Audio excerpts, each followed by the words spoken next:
Good evening, and welcome back. Curling close. Let the dark corners of the room soften, and drift with me to a pier and beam house in Fort Worth, Texas. To a small rental with a worn front porch, a low crawl space under the floor, and a secret buried just a few feet beneath the man who slept above it. For 10 days in February 2022, family members called, officers knocked, and a young mother's phone stayed silent. Her name was Marissa Grimes, 26 years old, from Arlington, Texas, a mother of two, someone who was trying to leave an abusive relationship and start over in West Texas when she vanished. They found her in the crawl space under that house, wrapped in a blanket and tarp, hidden in a shallow grave beneath the man she'd been trying so hard to escape. The man's name was Valerian Osteen.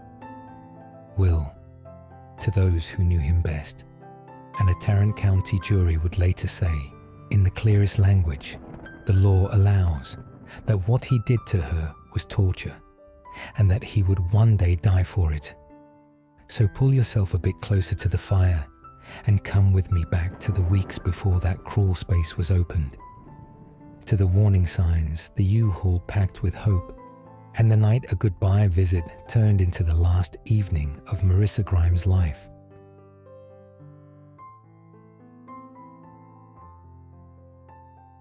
Marissa and Valerian hadn't known each other very long.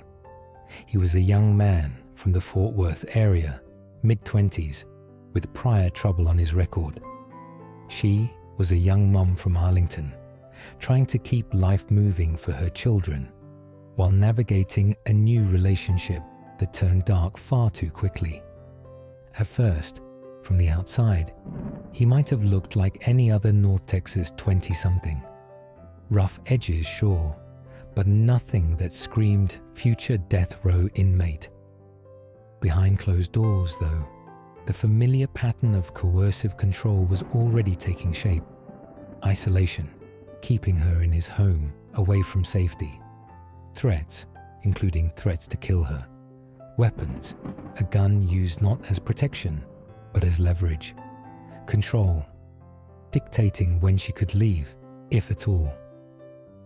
By early January 2022, things had escalated into what the court records later described as a full-blown domestic hostage situation. Marissa held in his house for days, terrified, told she might die there. Somewhere in that fear, she found a small lifeline, her phone. She managed to get a message out to family. They called for help. Patrol cars rolled up to the house on Locke Avenue in Fort Worth, and for a brief moment, the balance of power shifted away from him and back toward her. Police arrested Valerian Osteen on serious domestic violence charges, including aggravated assault with a deadly weapon and unlawful restraint. For most of us, that would be the end of the relationship. For some victims, it's only the end of the beginning.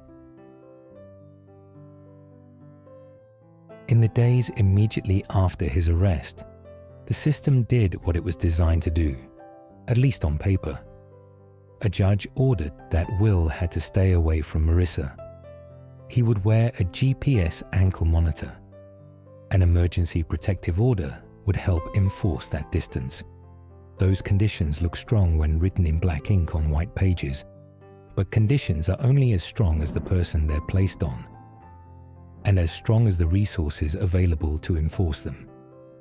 Despite his prior convictions and the severity of the January incident, Will Osteen bonded out of jail on January 13, 2022. Still bristling over the charges, the monitor, and most of all, the woman who turned him in. Prosecutors later told the jury that he complained constantly, that he wanted the charges dropped, wanted the monitor off, and that he told people, out loud, that he was going to kill Marissa. Meanwhile, Marissa was trying to do what so many advocates beg victims to do: leave. Her family rallied around her. Plans formed for a move to West Texas. A fresh start in a new place, away from the man who had locked her in a house and threatened to end her life. She packed a U-Haul, the kind of truck you see every day on the highway, full of everything that makes up a life. Boxes of clothes, dishes wrapped in newspaper, children's belongings. Hope taped shut and stacked up behind her. If the story had gone the way everyone hoped, she would have driven that truck west, unloaded those boxes, and slowly exhaled the tension that comes from always glancing over your shoulder. Instead, she made a decision that turns up again and again in the darkest case files. She went back one last time. It's February 12th, 2022.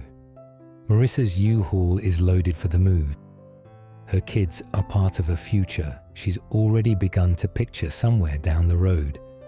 But something in her, that tangle of hope, doubt, habit, and lingering attachment that abusers count on, pulls her back toward Lock Avenue. She drives to Will's house just to say goodbye. Neighbors later describe seeing them that night.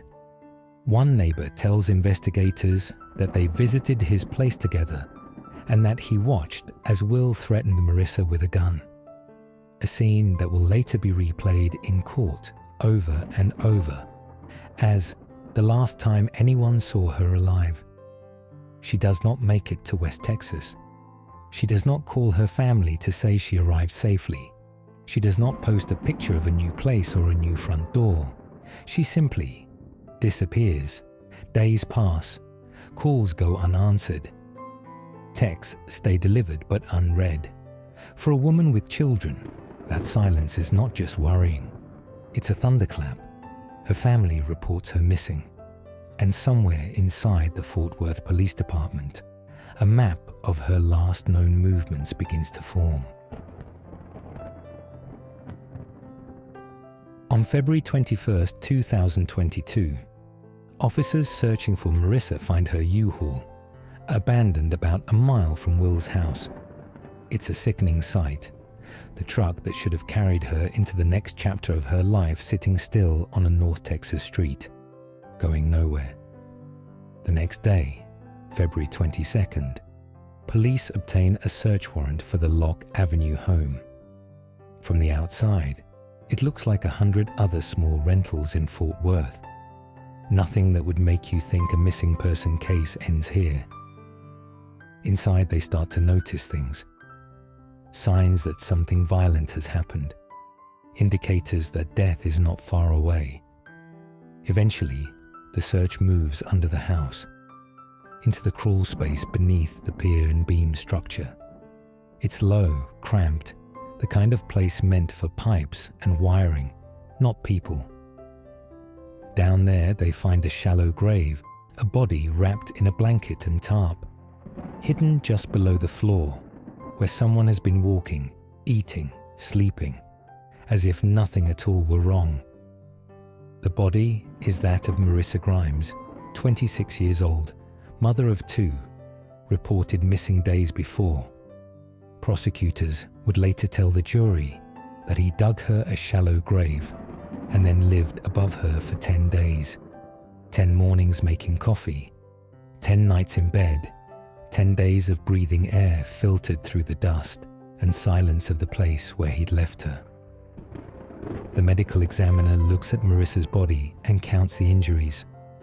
Broken ribs, a broken arm, a broken nose, 2 black eyes, multiple lacerations to her head, bruises on her arms, hands, fingers, where you raise your hands to shield yourself from blows you can't stop.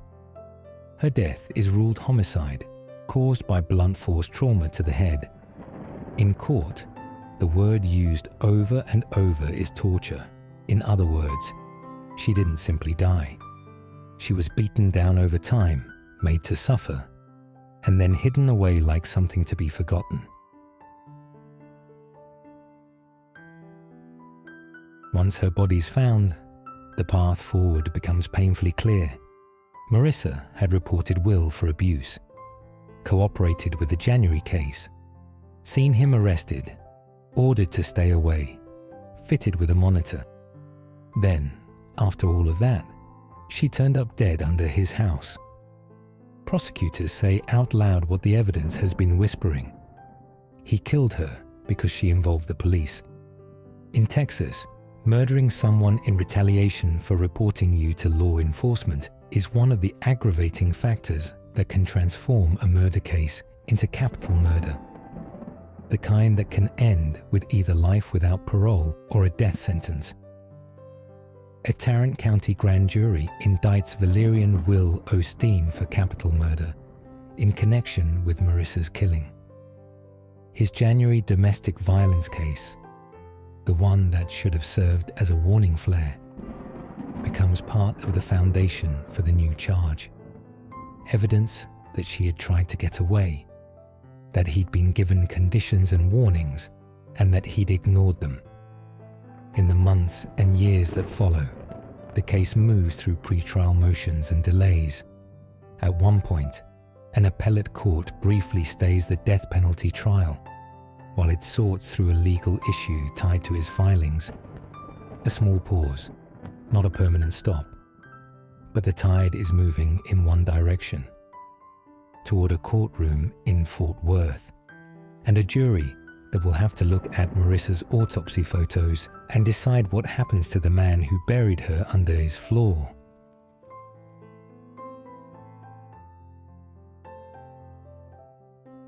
The death penalty trial opens in August 2025 in the 371st District Court of Tarrant County. In the guilt-innocence phase, jurors hear about the January incident, Will holding Marissa in his house, threatening to kill her, pointing a gun at her, and a desperate text to family that brought police to the door. His arrest, bond, ankle monitor, and protective order. All the safeguards that were meant to stand between her and further harm. The U-Haul and the planned move to West Texas. The neighbor who saw them together on February 12, 2022, and watched Will threaten her with a gun. The last living witness to see her alive. The abandoned truck, the search warrant, and the shallow grave in the crawl space. The injuries documented by the medical examiner. Injuries not of a sudden single blow, but of a sustained attack that left nearly every part of her body marked. They also hear from another woman who says Will held her at his home, assaulted her, and that she saw blood inside. A chilling echo of the pattern Marissa experienced. The prosecution's theme is simple and brutal. There was one person with the motive, opportunity, and desire to kill Marissa Grimes, and the evidence keeps pointing back to him. It doesn't take the jury long to find Valerian Osteen guilty of capital murder. Then comes the second half of the trial, the part where the question shifts from "did he do it?" to "what do we do with him now?"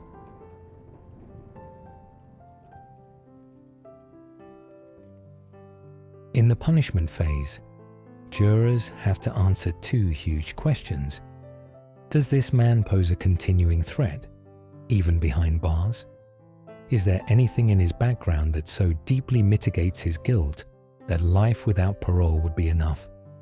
To answer, they consider his prior criminal record, his refusal to follow court orders and monitoring conditions, his threats to kill Marissa even after being arrested and bonded out, the sheer brutality of the beating, the broken bones, defensive wounds, and the way he hid her under his house and kept living there. Additional testimony about his behavior toward other women. The prosecution tells them plainly, this is not a place for mercy. In this courthouse, we administer justice. On September 22nd, 2025, the jury answers those questions with their verdict. They sentence Valerian Osteen to death. The next day, he is processed into the Texas Department of Criminal Justice and assigned a number on the death row roster. Another name in a long list, another case where domestic violence ended not with a restraining order, but with a grave. As of now, there is no execution date set.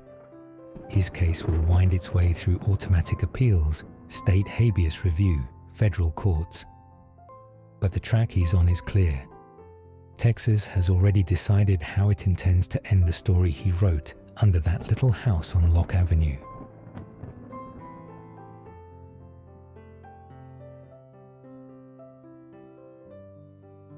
Thanks for listening. This has been Fireside Crime Stories, where the darkest tales are always read by firelight. If you haven't already, subscribe. And before you go, toss a little fuel on the fire. Hit that like button, ring that bell, so you'll be the first to know when another fire's burning and another story's being told. Until next time, rest well.